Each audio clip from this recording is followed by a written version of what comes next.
Before we begin, do me a quick favor and hit the like button.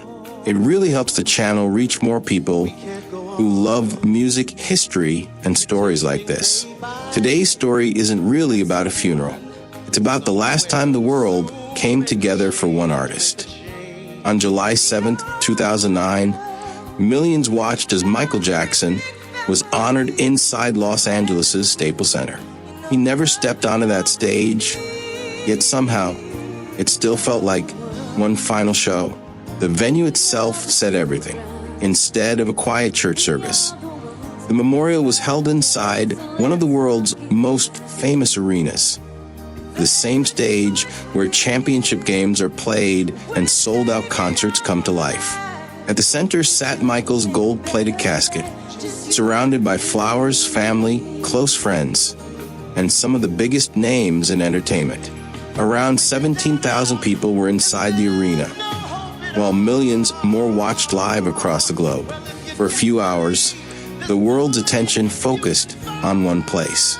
Even Michael's final journey reflected the scale of his career. His hearse traveled through Los Angeles under a large police escort as crowds gathered along the streets. It looked less like a funeral procession and more like the farewell to a global head of state.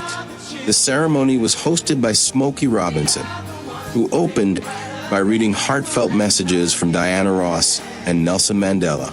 It was an early reminder that Michael's influence stretched far beyond pop music. Then the speeches faded into the background, because everyone knew what had to come next: the music. If there's one way to celebrate Michael Jackson's life, it was through the songs that changed popular music forever. Mariah Carey and Trey Lorenz opened the performances with "I'll Be There." It wasn't just a classic. It was one of the songs that introduced the young Michael to the world as part of the Jackson 5. The memorial began not with a superstar, but with a child whose voice first captured millions. Lionel Richie followed with a moving performance of "Jesus Is Love," filling the arena with a quiet, almost spiritual atmosphere.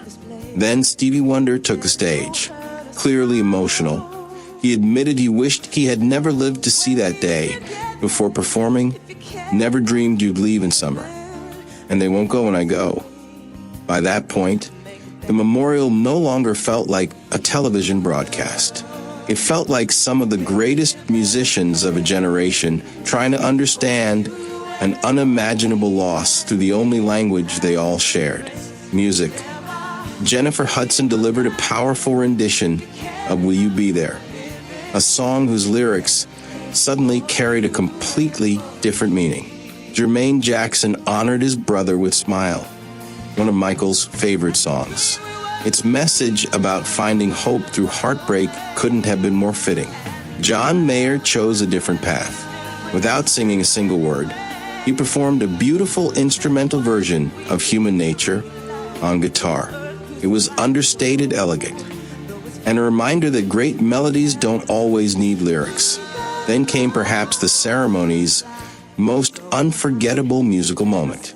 As Usher sang "Gone Too Soon," he slowly walked towards Michael's gold-plated casket, visibly struggling to hold back tears. By the time he reached it, the performance no longer felt like a tribute. It felt like a personal goodbye. One final surprise came from 12-year-old Shaheen Jafargholi, fresh from Britain's Got Talent. His performance of "Who's Lovin' You" brought the story full circle. A young singer paying tribute with one of the very songs that first revealed Michael Jackson's extraordinary talent decades earlier. Every performance represented a different chapter of Michael's life. Together, they formed one final concert, one he never had to perform himself. As emotional as the music was, one moment eclipsed everything else. Michael's daughter, Paris Jackson, only 11 years old, stepped up to the microphone. Through tears, she quietly said, "My daddy has been the best father you could ever imagine." For a few seconds, the king of pop disappeared. There were no lights, no choreography, no spectacle, just a daughter saying goodbye to her father. The ceremony ended with "We Are the World" and "Heal the World" as members of the Jackson family joined the performers on stage.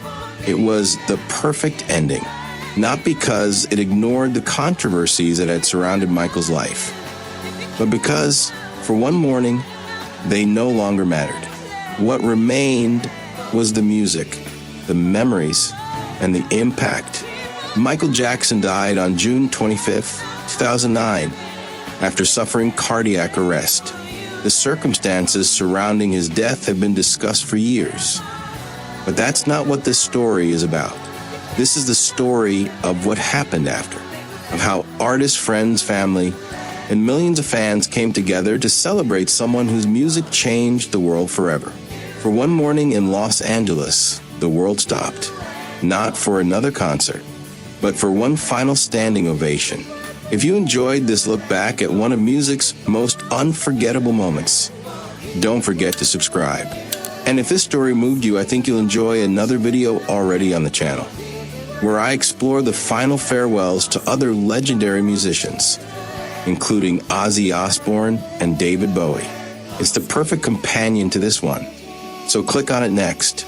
Thanks for watching, and rest in peace, the King of Pop,